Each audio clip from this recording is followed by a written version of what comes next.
Warning: this video contains details of real crime cases. Watch with caution. If you're a fan of true crime investigations and want to follow more stories like this, subscribe to the channel and turn on notifications so you don't miss any case. In the quiet suburban town of Oak Ridge, nestled in the heart of California's Silicon Valley, lived Megan Carter, a 34-year-old marketing executive whose life seemed to embody the American dream. With her infectious smile and vivacious personality, Megan was the kind of person who could light up any room she entered. Her colleagues at TechVision Marketing admired her not just for her ambition and sharp business acumen, but also for her genuine warmth and willingness to mentor others. Megan's life was a tapestry of personal and professional successes.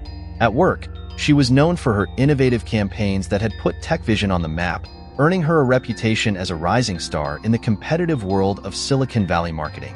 Her desk, adorned with photos of her family and mementos from her travels, told the story of a woman who had mastered the delicate balance between career and personal life. Outside of the office, Megan was an avid outdoor enthusiast. Her weekends were often spent hiking the rugged trails of Redwood National Park or kayaking on the serene waters of Lake Shasta. These adventures were not just a hobby, but a way of life for Megan, who believed in living every moment to its fullest. Her Instagram feed was a testament to her love for nature, filled with breathtaking vistas and candid shots of her family enjoying the great outdoors. Speaking of family, Megan's home life seemed just as picture-perfect as her career. She was married to Eric Carter, a software engineer at a prominent tech company. Together, they were raising two children, Jasper, a precocious 10-year-old with a passion for science, and Luna, an artistic 8-year-old who inherited her mother's vibrant personality. The Carters were the kind of family others aspired to be: active, engaged, and genuinely happy in each other's company. Megan's commitment to personal growth extended beyond her career and family.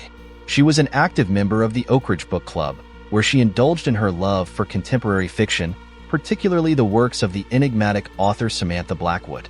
Her friends in the club described Megan as an insightful reader, always ready with a thoughtful analysis or a witty observation. As summer approached, the Carter family was buzzing with excitement about their upcoming camping trip to Yosemite National Park. Megan had recently purchased new hiking boots for the occasion, eager to create lasting memories with her loved ones amidst the majestic sequoias and dramatic cliffs of the park. But perhaps the most thrilling development in Megan's life was the whisper of a potential promotion at TechVision. Rumors circulated that she was being considered for the position of head of marketing, a role she had been working towards since joining the company 5 years ago.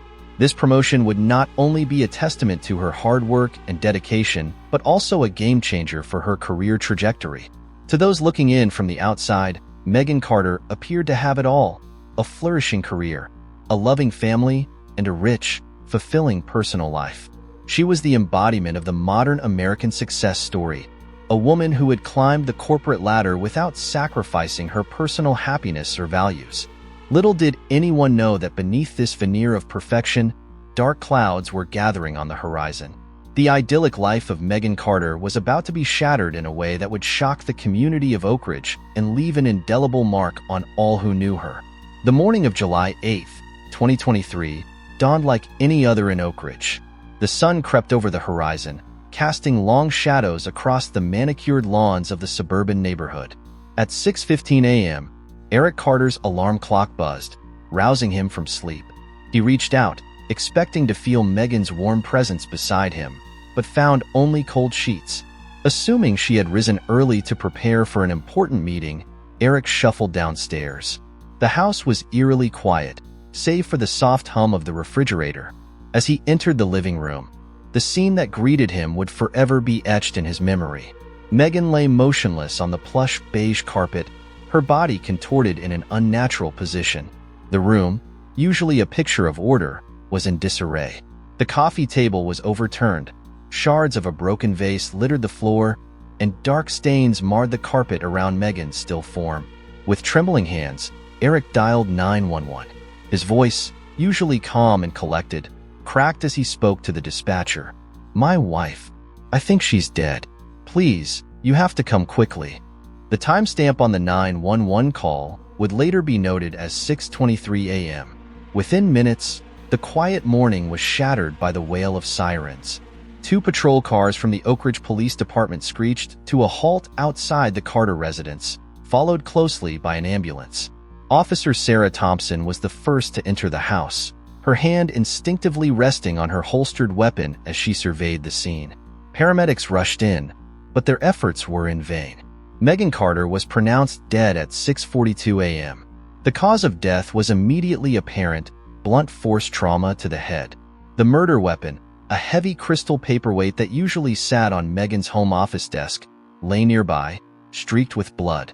As word spread, neighbors began to gather outside, their hushed whispers and shocked expressions a stark contrast to the usual morning routines. Yellow crime scene tape soon cordoned off the Carter home, a jarring sight in this peaceful community. Detective James Reeves arrived at 7:15 a.m., his weathered face grim as he took in the scene. With 20 years of homicide investigations under his belt, Reeves had seen his share of gruesome crimes, but the violent death of a beloved community member always hit hard. The CSI team, led by forensic specialist Dr. Amanda Chin, meticulously combed through the house. They photographed the scene, collected DNA samples, and dusted for fingerprints. Every fiber, every hair, could potentially be the key to solving this heinous crime. In the kitchen, a half-empty bottle of wine and two glasses on the counter hinted at a late-night conversation. In the study, Megan's laptop was open, the screen dark but the power light still blinking. These small details would later prove crucial to the investigation. As the morning wore on, the gravity of the situation began to sink in. Megan Carter, a pillar of the community, was gone. The question on everyone's lips was, who could have wanted her dead? Detective Reeves knew that the first 48 hours were critical in any homicide investigation. As he stood in the Carter living room, his keen eyes taking in every detail, he couldn't shake the feeling that this case would be unlike any he had worked before. Outside, the sun continued to rise, oblivious to the tragedy that had unfolded. For the residents of Oak Ridge, July 8, 2023, would forever be remembered as the day their sense of security was shattered and the day the hunt for a killer began. As the initial shock of Megan Carter's murder began to subside, the Oak Ridge Police Department's investigation kicked into high gear. Leading the charge was Detective James Reeves, partnered with the ambitious and sharp-witted Detective Lisa Cortez. Their contrasting styles, Reeves' methodical approach and Cortez's intuitive leaps, would prove to be a formidable combination in unraveling this complex case. The crime scene told a story of violence, but also of mystery. While there were clear signs of a struggle, overturned furniture, broken objects, certain aspects seemed oddly pristine. Detective Cortez noted that the kitchen, visible from the living room, appeared untouched. "It's as if someone tried to contain the chaos," she remarked, her brow furrowed in concentration. Forensics revealed more puzzles than answers.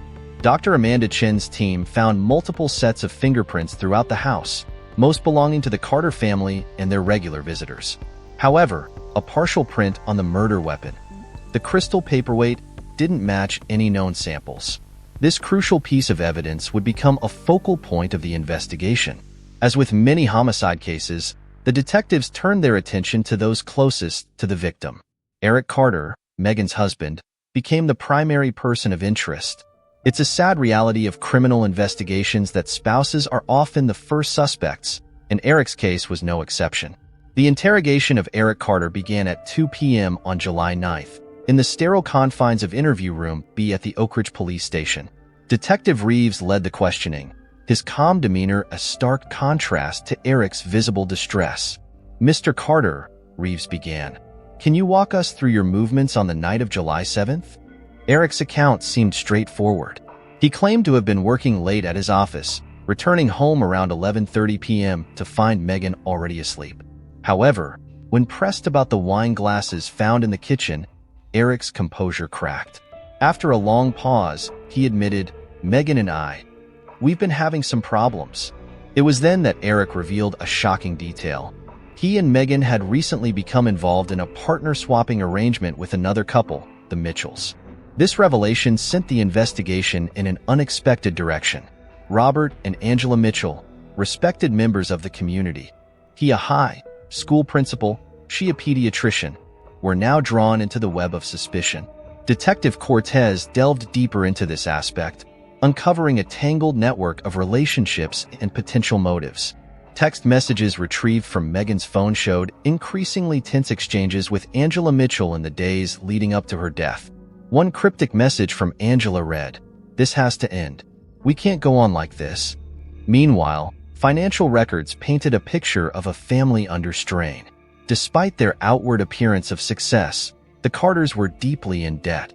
Megan's potential promotion at Tech Vision Marketing could have been a financial lifeline. This angle led detectives to explore possible professional rivalries or corporate espionage's motives. As the investigation progressed, the quiet town of Oak Ridge found itself under a microscope. Neighbors who once exchanged friendly waves now regarded each other with suspicion. The local media, initially respectful, began to probe more aggressively into the Carters' private lives. By the end of the first week, the detectives had a growing list of suspects but no clear perpetrator. Eric Carter's alibi was shaky, the Mitchells were suspiciously reticent, and several of Megan's co-workers at Tech Vision displayed curious behavior when questioned. Detective Reeves, standing before a board covered in photos, timelines, and sticky notes, turned to his partner. "Cortez," he said, his voice tired but determined, "we're missing something. The killer is here, hidden in plain sight. We just need to find the right thread to pull." As the investigation into Megan Carter's murder entered its second week, a sense of frustration permeated the Oak Ridge Police Department. Leads had been followed, suspects questioned, and evidence analyzed, yet the killer remained elusive. It was on the morning of July 17, 2023, that the case took an unexpected turn. At precisely 8:47 a.m., the police hotline received a call from Evelyn Zhao, a retired schoolteacher known for her daily walks in Pinewood Park, a small recreational area just 3 blocks from the Carter residence. Her voice trembling with excitement and fear, Evelyn reported finding a suspicious bag hidden beneath a cluster of rhododendron bushes. Detectives Reeves and Cortez arrived at the scene within minutes. The bag in question was a nondescript black duffel, unremarkable save for its hidden location. As Cortez carefully unzipped the bag, both detectives inhaled sharply.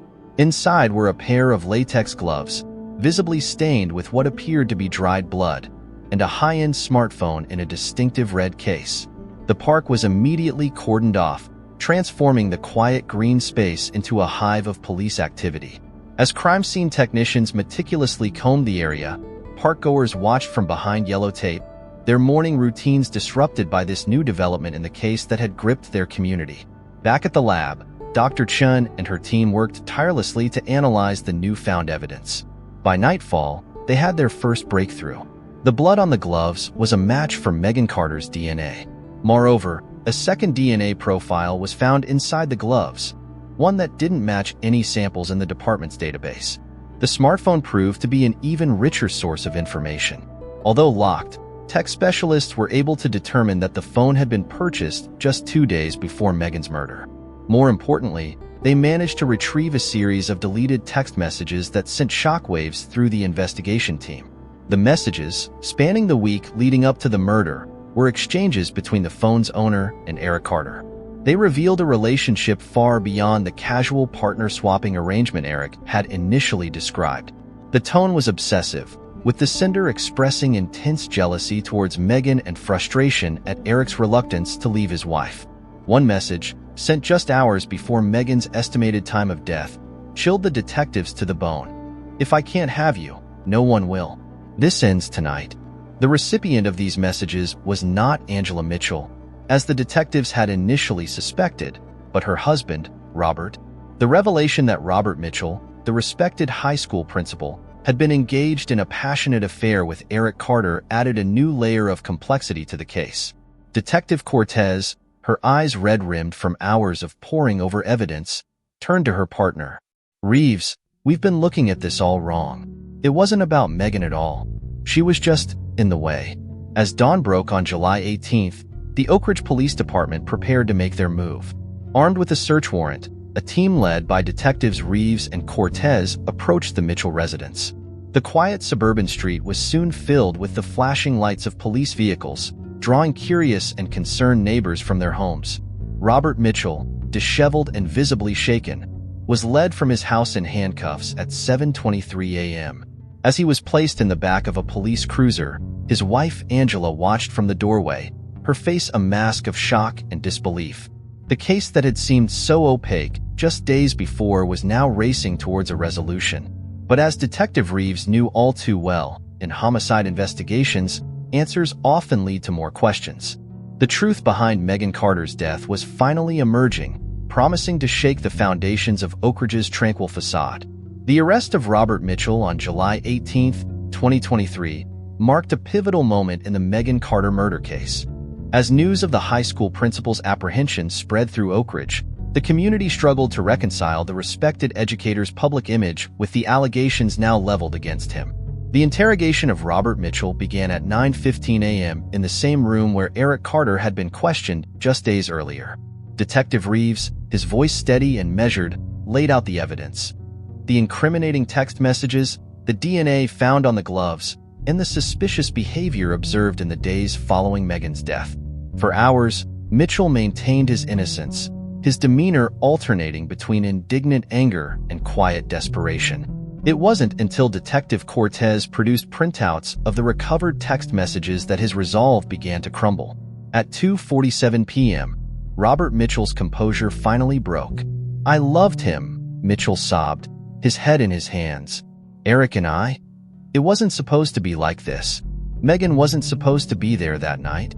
What emerged over the next few hours was a tale of passion, betrayal, and fatal miscalculation.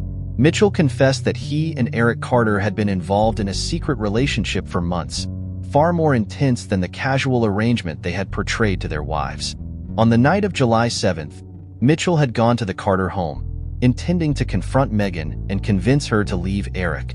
"I just wanted to talk," Mitchell insisted, his voice barely above a whisper. "But when I got there, she was so angry. She said she knew everything, that she was going to ruin me, ruin both of us. I lost control."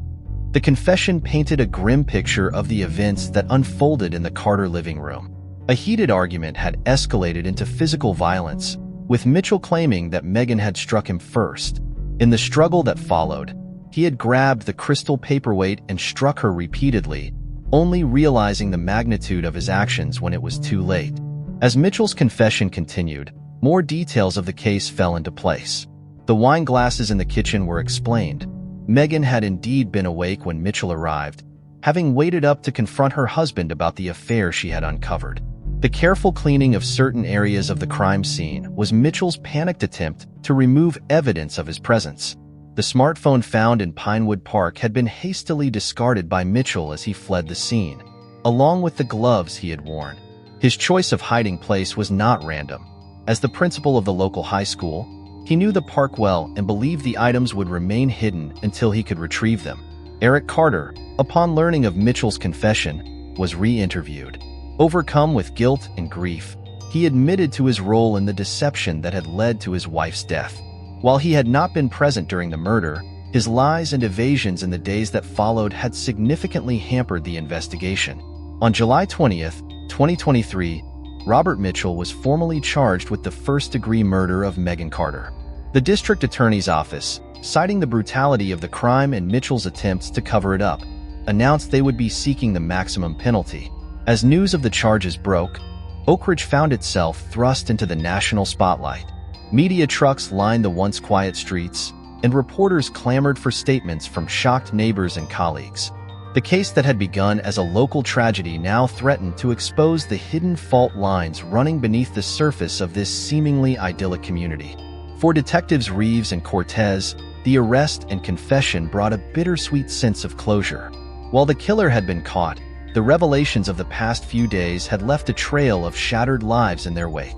As they prepared for the long process of building a court case, both detectives knew that the repercussions of this crime would be felt in Oak Ridge for years to come. The trial of Robert Mitchell for the murder of Megan Carter began on March 4, 2024, 8 months after the fateful night that had shaken Oak Ridge to its core. The county courthouse, a stately building that had stood for over a century, was surrounded by a sea of reporters and curious onlookers as the proceedings commenced. Inside the courtroom, the atmosphere was tense. District Attorney Samantha Reeves, no relation to Detective James Reeves, presented a meticulous case. The prosecution's evidence was damning. DNA evidence, phone records, and Mitchell's own confession painted a clear picture of his guilt. Expert witnesses, including Dr. Amanda Chun, provided testimony that left little room for doubt about the sequence of events on the night of July 7, 2023.